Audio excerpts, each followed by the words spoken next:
हिमाचल प्रदेश के सरकारी विभागों, विभिन्न निगमों और बोर्ड्स में लगभग 30,000 कर्मचारी ऐसे हैं जिन्हें किसी अन्य कंपनी के माध्यम से नौकरी दी गई है। इन्हें आउटसोर्स्ड कर्मचारी कहा जाता है। लंबे समय से ये कर्मचारी अपनी सेवाओं को रेगुलर किए जाने की मांग कर रहे हैं। कई बार आंदोलन भी कर चुके हैं। राजनीतिक दल भी इन कर्मचारियों को पक्का कर देने का वादा करते रहते हैं, लेकिन अब तक ये वादा पूरा नहीं हुआ है। कच्चे कर्मचारी के तौर पर नौकरी जाने की तलवार इनके सिर पर हमेशा लटकती रहती है। सर्विस कंडीशंस भी पक्के या नियमित कर्मचारियों की तुलना में दोयम दर्जे की हैं। चुनाव नज़दीक हैं। क्या इस चुनावी माहौल में इन कर्मचारियों की किस्मत खुलेगी? इस पूरे मुद्दे पर चर्चा करने के लिए मेरे साथ मौजूद हैं Shailendra Sharma. Shailendra Sharma Himachal Pradesh outsource employees federation के अध्यक्ष हैं। शैलेंद्र जी, आपका बहुत बहुत स्वागत। सबसे पहले तो मैं आपसे यही जानना चाहूँगा कि जैसा कि बताया जा रहा है कि करीब 30,000 के आसपास आउटसोर्स एम्प्लॉइज़ जो हैं इस समय हिमाचल में हैं, तो सबसे पहले तो ये बताइए कि आउटसोर्स एम्प्लॉइज़ दरअसल होते क्या हैं, किस तरह से इनको रखा जाता है, किस क्राइटेरिया के तहत रखा जाता है, कौन इनको रखता है? ये थोड़ा सा एक बैकग्राउंड अगर आप हमें दे दें तो हम आगे बढ़ सकेंगे फिर। जी, बहुत बहुत धन्यवाद। सर्वप्रथम N1 न्यूज चैनल का मैं तहे दिल से धन्यवाद करता हूं जो उन्होंने आउटसोर्स कर्मचारियों का आज ये मुद्दा अपने चैनल के माध्यम से उठाया है। और मैं बिल्कुल निश्चित तौर पर आपके चैनल के माध्यम से ये स्पष्ट करना चाहूंगा, क्योंकि कई लोग इस बात से भ्रमित होते हैं कि इन आउटसोर्स कर्मचारियों की नियुक्ति किस तरह से होती है और ये आउटसोर्स कर्मचारी कौन है और इनको किस तरीके से रखा जाता है। तो मैं सर्वप्रथम बताऊंगा कि आउटसोर्स कर्मचारी सरकार की ही एक लायबिलिटी है। इनको सरकारी सैंक्शनड पोस्ट पर, सरकारी पोस्टों पर जो फाइनेंस से अप्रूव्ड पोस्टें हैं उन पर सरकार द्वारा ही आउटसोर्सिंग एक जरिया है। आउटसोर्स मतलब कि आप किसी कंपनी को या किसी ठेकेदार को ये आउटसोर्स करके उन कर्मचारियों को वहां पर उस पद पर नियुक्त करते हैं। इसके प्रॉपर टेस्ट और प्रॉपर इंटरव्यू होते हैं जिसमें विभाग के भी बड़े अधिकारी सम्मिलित होते हैं। जी हाँ, यही बात समझने वाली थी कि अक्सर जो बात ये होती है कि शायद कि एक बैकडोर एंट्री है ये कर्मचारियों की और बाद में फिर नहीं, ऐसा नहीं है। ये सरकार की ही लायबिलिटी है और प्रॉपर चैनल्स के थ्रू ये कर्मचारी अपना इंटरव्यू साक्षात्कार दे करके जो भी इनके डॉक्यूमेंट रहते हैं और इस पद के लिए जो लेड डाउन क्वालिफिकेशन होती है वो पूरे क्वालिफिकेशंस को पूरा करने के बाद ही इन पदों पर नियुक्त आउटसोर्स के माध्यम से किए जाते हैं। इस समय कितने ऐसे कर्मचारी हैं जो काफ़ी समय से नौकरी कर रहे हैं? माना जा रहा है कि 10 साल की अगर नौकरी हो जाए तो उनको पक्का करने का प्रोविजन रहता है। तो ऐसे कर्मचारी कितने हैं जिनको कई सरकारों ने पक्का करने की कोशिश भी किया है, पंजाब में भी कोशिश चल रही है, तो हिमाचल में क्या स्थिति है इस समय? जी, निश्चित तौर पर मैं बताना चाहूंगा, हिमाचल प्रदेश के अंदर हमारे 18 वर्ष पूरे कर चुके भी कई ऐसे आउटसोर्स कर्मचारी हैं जिनको 18 वर्ष अपने विभाग के अंदर, बोर्ड के अंदर, निगम के अंदर सेवाएं प्रदान करते हुए हो गए हैं। और इन्हीं लीगल कॉम्प्लिकेशंस को और उनसे बचने के लिए इनको साल बाद इनके कॉन्ट्रैक्ट को रिन्यू किया जाता है, लेकिन एक ही पोस्ट पर उनको लंबा समय, मानो तो 10 वर्ष से कहीं ज्यादा समय इनको आउटसोर्स पर हो चुका है और कुछ तो रिटायर भी हो चुके हैं। जी तो क्या आप अपने इन और हिमाचल, हाँ जी कहिए। हिमाचल की जो स्थिति आप वर्तमान समय में बता रहे थे, तो वर्तमान समय में आदरणीय मुख्यमंत्री माननीय श्री जयराम ठाकुर जी की सरकार ने इन आउटसोर्स कर्मचारियों के लिए एक कैबिनेट मंत्रिमंडल की उप समिति का गठन किया था। और उप समिति की लगभग आखिरी बैठक इस सितंबर में होनी है और हमारी जो डेलीगेशन था वो माननीय कैबिनेट सब कमेटी के जो अध्यक्ष है उनसे अभी हाल ही में मिला था और उन्होंने सितंबर महीने में ही आउटसोर्स कर्मचारियों के लिए एक ठोस नीति जो कि उनकी नौकरी तथा उनके भविष्य को देखते हुए लाई जाएगी, उसका हमें पूर्णतः वहां पर समस्त पदाधिकारियों को आश्वस्त किया है कि सितंबर महीने में सरकार उनके लिए एक स्थायी नीति पॉलिसी उनके लिए ला रही है जो निश्चित तौर पर उनकी नौकरी और भविष्य की सुरक्षा को देखते हुए ही होगी। शैलेंद्र जी, ये चुनाव का समय है हिमाचल प्रदेश में, और चुनाव के समय में कई ऐसे फैसले या कई ऐसे वादे सरकारें करती हैं जो पहले टलते रहते हैं लंबे समय तक। तो अब जैसे कि आपने कहा कि ये सब कमेटी बनी हुई है और ये सब कमेटी की सिफारिश की काफ़ी देर से इंतज़ार हो रही है। सितंबर में आपको उम्मीद है कि ये आ भी जाएगी। आपको लगता है कि ये जब तक कोड ऑफ कंडक्ट लगेगा उससे पहले ये ऐसा हो पाएगा? और बाकी पॉलिटिकल पार्टीज़ की क्या स्थिति है? कांग्रेस भी मैदान में है और इस बार तो आम आदमी पार्टी भी मैदान में है। उनके साथ भी कोई आपकी बात हुई है? उन्होंने भी कोई भरोसा आपको दिलाया है? देखिए, निश्चित तौर पर वर्तमान सरकार की अगर बात की जाए तो निश्चित तौर पर उसके समक्ष महासंघ द्वारा इस चिंता को, जो ये आप बोल रहे हैं कोड ऑफ कंडक्ट की चिंता है, उसको हमने जाहिर किया है और नीति को कोड ऑफ कंडक्ट से पहले ही लागू किए जाने की चिंता भी हमने माननीय कैबिनेट सब कमेटी अध्यक्ष जल शक्ति मंत्री हमारे महेंद्र सिंह ठाकुर जी, उनके समक्ष हमने इस बात को रखा और उन्होंने हमारे पदाधिकारियों को पूर्णतया उसमें आश्वस्त किया कि निश्चित तौर पर सितंबर महीने में हम इस नीति को ला रहे हैं और हम इस जो आउटसोर्स पॉलिसी है इसकी जो हमारी मांग है निश्चित रूप से वर्तमान सरकार से ही है और वर्तमान सरकार के ऊपर हमें पूर्ण विश्वास है कि वो अपने कहे अनुसार इस नीति को लाएंगे। जी शैलेंद्र जी, लेकिन पर आपकी सरकार जो है कुछ दोहरी भाषा बोलती हुई नजर आ रही है। मैंने महेंद्र सिंह जी का एक बयान पढ़ा था, उसमें उन्होंने कहा था कि हम ये पॉलिसी लेकर आ रहे हैं, लेकिन मुख्यमंत्री जयराम ठाकुर ने विधानसभा के पटल पर एक सवाल का जवाब देते हुए इस बात से इनकार किया था कि इस तरह की कोई पॉलिसी आने वाली है या आउटसोर्स एम्प्लॉइज को पक्का करने की का कोई इरादा सरकार का है। तो आपको लगता है कि सरकार की नीयत को लेकर आपको कोई शक है, कोई शुबा है कि सिर्फ जो है ये अब चुनावी समय में सिर्फ आपको एक तरह से लटकाया जा रहा है?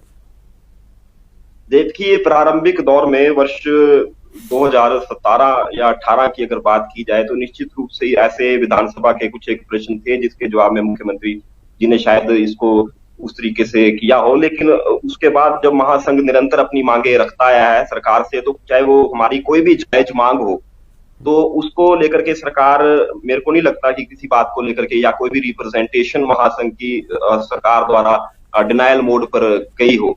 और हमारी मांगे बिल्कुल जायज हैं। आप देखिए, इन आउटसोर्स कर्मचारियों का विभागों के अंदर बहुत ही ज्यादा शोषण हो रहा है और माननीय मुख्यमंत्री जी ने स्वयं इस बात को विधानसभा के पटल के ऊपर माना कि इन कर्मचारियों का, आउटसोर्स कर्मचारियों का बहुत ही ज्यादा शोषण हुआ है और निरंतर इनका हो रहा है। क्योंकि आप देखिए, ये काम तो कहीं ना कहीं सरकारी कर्मचारियों के बराबर ही करते हैं, लेकिन इनको वेतन के नाम पर ना के बराबर, मैं पुनः अपनी बात को दोहराऊंगा, ना के बराबर, जिसमें आज के समय में देखो उनके परिवार का भरण पोषण करना बेहद ही जटिल और मुश्किल बना हुआ है। मैं बतौर प्रदेशाध्यक्ष प्रदेश के भिन्न भिन्न कोनों में स्वयं घूमा हूं, वर्चुअली कनेक्ट हुआ हूं अपने आउटसोर्स कर्मचारियों के साथ और इस समस्या को भली भांति मैंने महसूस किया है कि देखिए 8-8 सालों से कई कर्मचारी मैंने ऐसे देखे जिनकी वेतन में ना कोई बढ़ोतरी हुई, ना ही इतने साल अपनी लाइफ का, अपने जीवन का पीक समय देने के बावजूद उनके सिर के ऊपर देखो आप नौकरी जाने का खतरा मंडरा रहा है।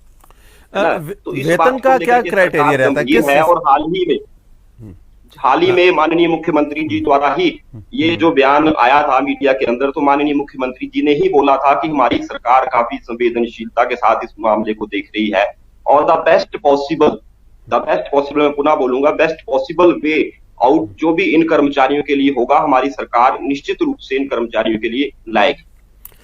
एक और बात मैं शैलेंद्र जी आपसे पूछना चाह रहा था, क्योंकि आउटसोर्स कर्मचारी हैं तो निश्चित तौर पर किसी थर्ड पार्टी के थ्रू आप आते हैं, कोई कंपनी आपको हायर करती है, निश्चित तौर पर वो अपना मुनाफा भी उसमें रखती होगी, जो मेरे को जानकारी मिली है। शायद ये भी विधानसभा में ही एक बार सवाल उठा था, तो उसमें कहा गया था कि करीब 153 करोड़ रुपया सरकार जो है वो कंपनी को देती है, जबकि एम्प्लॉइज के पास करीब 130 करोड़ के आसपास पहुंचता है। तो आपको लगता है कि कंपनियां भी बिल्कुल फेयर डीलिंग करती हैं या इन कंपनीज के हाथों भी आपको एक्सप्लॉयट होना पड़ता है? देखिए, निश्चित तौर पर आपका जो प्रश्न है, हम बतौर महासंघ के पदाधिकारी इस बात को काफी लंबे समय से उठा रहे हैं। तो देखिए इसमें दोनों ही कैटेगरीज, प्रदेश के जो हमारे युवा साथी हैं, जी जो आज के समय में कमीशन की तैयारी कर रहे हैं, जी उनका भी शोषण हो रहा है, और जो आउटसोर्स कर्मचारी हैं, जो आउटसोर्स पर लगे हैं, उनका भी निरंतर इस प्रथा के चलते शोषण हो रहा है। क्योंकि आप देखो सरकारी पोस्टें जो काफी लंबे समय तक उनको आउटसोर्स किया जाता है, तो उसके अंदर जो हमारे युवा साथी जो हमारे कमीशन की तैयारी कर रहे हैं, उनका तो निश्चित रूप से उनको अपॉर्चुनिटीज वहां पर उस तरीके की नहीं मिल पा रही है, इससे उनका शोषण हो ही रहा है। और जो हमारे आउटसोर्स पर कर्मचारी लगे हैं, उनका भी इन कंपनियों के द्वारा, क्योंकि कंपनी तो आपको पता ही है कि एक सरकार को तो देखो आप, एक मैं बात बोलूंगा कि एक सस्ती लेबर, जी एक कम पैसे में मैन पावर जो एक बराबर काम कर रही है, और बराबर आपके मीडिया के चैनल ही इस बात को अपने पटल पर मान चुके हैं कि कहीं ना कहीं आउटसोर्स कर्मचारी अपने विभागों में, अपने बोर्ड्स में, अपने निगमों में बेहतरीन और कहीं ना कहीं बढ़ चढ़ करके सरकारी कर्मचारियों की अपेक्षा सेवाएं प्रदान कर रहे हैं और करते आए हैं। जी तो निश्चित रूप से इसमें दोनों कैटेगरीज का, बेरोजगार युवाओं का और जो आउटसोर्स पर लगे हैं, दोनों का ही शोषण हो रहा है, और इसको सरकार को आज के समय में गंभीरता से देखने की आवश्यकता है। और कहीं ना कहीं इसको देखिए cutting across the political lines, party lines होकर के समस्त पार्टियों को, चाहे आम आदमी पार्टी हो, चाहे वो कांग्रेस की पार्टी हो, चाहे वो भारतीय जनता पार्टी की सरकार हो, देखिए कहीं ना कहीं कुछ एक ऐसे मुद्दे होते हैं जिनमें हमें दूरदर्शी सोच रखने की आवश्यकता होती है। यदि आज इनका इस तरह से ही ये शोषण चलता रहा और ये प्रथा निरंतर इसी तरह आगे बढ़ती रही, तो आगे देखो हमारी आने वाली युवा पीढ़ी इसका कहीं ना कहीं जिम्मेवार हमें ठहराएगी। जी तो मेरा तो यही इस मुद्दे के ऊपर मानना है। बिल्कुल शैलेंद्र जी, आपकी तो बात ठीक है। महात्मा निश्चित तौर पर ये अन्याय तो है ही है कि किसी को आप एक तो कम तनख्वाह पे रखते हो, काम ज़्यादा लेते हो, और उसके ऊपर नौकरी जाने की तलवार भी लगातार लटकती रहती है। तो उस हिसाब से तो निश्चित तौर पर कोई भी इसको ठीक नहीं कहेगा।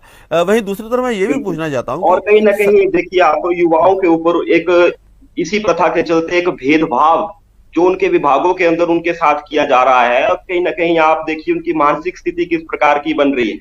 एक तो वो काम बराबर कर रहे हैं, जी वेतन उनको कम मिल रहा है जी इस प्रथा के चलते, और उनके साथ भेदभाव जो जिस प्रकार का हो रहा है, तो मैं तो मानता हूं इसमें युवाओं को प्रदेश के, और ये तो प्रथा पूरे देश के अंदर है, तो पूरे देश के युवाओं के अंदर एक जो ग्लानि भाव उत्पन्न हो रहा है, तो वो आप देखिए हम अपने युवाओं को क्या एक दे रहे हैं, अपने क्या एक मैसेज दे रहे हैं। बिल्कुल। इसके अलावा वेतन तो चलो कम है, इसके अलावा जो सर्विस कंडीशंस हैं वो भी, जो एक परमानेंट एम्प्लॉई है, एक रेगुलर एम्प्लॉई है और एक आउटसोर्स एम्प्लॉई है, उसमें भी अंतर रहता है।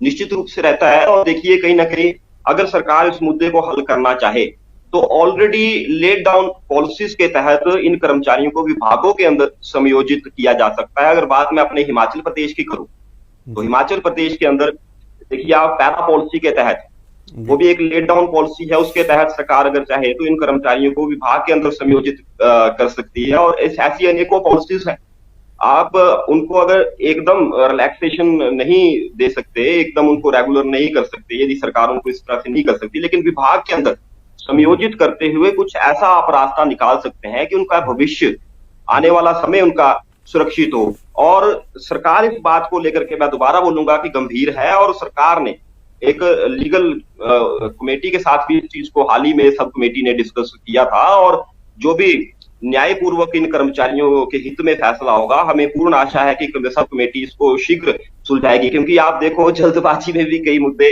लटक जाते हैं, और ऐसी बुरी तरह से लटकते हैं कि सालों सालों कर्मचारियों को उनका, मैं मानूंगा, खामियाजा भुगतना पड़ता है। आपके यदि मैं पंजाब की बात करूं, पंजाब में मुझे अभी भी याद है कि अकाली पार्टी की सरकार थी जी, और वहां पर वहां के तत्कालीन जो मुख्यमंत्री थे वहां के प्रकाश सिंह बादल, उन्होंने एक स्पेशल कैबिनेट बुलाई थी, और स्पेशल कैबिनेट के अंदर उन्होंने आउटसोर्स कर्मचारियों को सीधे रेगुलराइजेशन की और उनका इस तरह से प्रस्ताव उसमें पेश किया था, और जिसको वो लागू भी करने वाले जी। किंतु बाद में वही मामला चंडीगढ़ में हाई कोर्ट, जो पंजाब और हरियाणा का इकट्ठा है पंचकुला में, तो वहां पर ये मामला फंस गया और वो अभी तक अटका हुआ है। हाँ, बिल्कुल। चन्नी सरकार थी जो थोड़े समय के लिए आई थी, उन्होंने बकायदा ऐलान कर दिया था कि 36,000 कर्मचारियों को हम पक्का कर रहे हैं, लेकिन मामला फिर अदालत में अटका। उससे पहले राज्यपाल की तरफ से ही उस पर ऑब्जेक्शंस लगाए गए थे। और अब जो भगवंत मान सरकार है वो एक पॉलिसी लेकर आ रही है जिसमें एक अलग कैडर बनाया जा रहा है इन कर्मचारियों के लिए। तो क्या हिमाचल प्रदेश में भी इस तरह का कोई प्रोविजन हो सकता है? हालांकि अभी पंजाब में भी उसे लागू होना है, वो भी कितना प्रभावशाली साबित होता है वो देखना होगा, लेकिन क्या हिमाचल सरकार ऐसा कर सकती है? जी बिल्कुल ठीक बोल रहे हो आप सरकार ने इस चीज को बोला है। और महासंघ निश्चित रूप से यदि कोई सरकार, चाहे वो कोई भी सरकार हो, अगर इस तरह का आउटसोर्स कर्मचारियों की नौकरी और भविष्य की सुरक्षा को लेकर के बोलती है या करती है, तो उसकी निश्चित तौर पर हम लोग स्वागत करते हैं। लेकिन मैं पुनः अपनी बात को दोहराऊंगा कि जो मंत्रिमंडलीय समिति हिमाचल प्रदेश सरकार द्वारा गठित की गई है, उनके अध्यक्ष द्वारा सितंबर महीने में इस पॉलिसी को लाने की बात बोली गई है। और हमें पूर्णतया आशा है और पूर्णतया समस्त 30,000 आउटसोर्स कर्मचारियों को, उनके परिवारों को इस बात का बेसब्री से इंतजार है और पूरा विश्वास है सरकार के ऊपर कि अपनी कहे अनुसार वो इस पॉलिसी को सितंबर महीने के अंदर लाएंगे। ठीक है, बहुत बहुत आपका धन्यवाद शैलेंद्र जी। उम्मीद करते हैं कि आपकी ये इच्छा पूरी होगी। सितंबर के महीने में, सितंबर चल ही रहा है और इस महीने में अगर आपको ये तोहफा मिलता है तो ये एक बहुत अच्छी बात होगी। इसके साथ ही आज के इस कार्यक्रम में हम आपसे इजाज़त लेते हैं, अपने सभी देखने वालों से भी इजाज़त लेते हैं और आने वाले समय में हम इसी तरह से आपके साथ मिलते रहेंगे, रूबरू होते रहेंगे और कार्यक्रमों में कोई नए मुद्दे के साथ आपके साथ आएंगे। तब तक के लिए नमस्कार।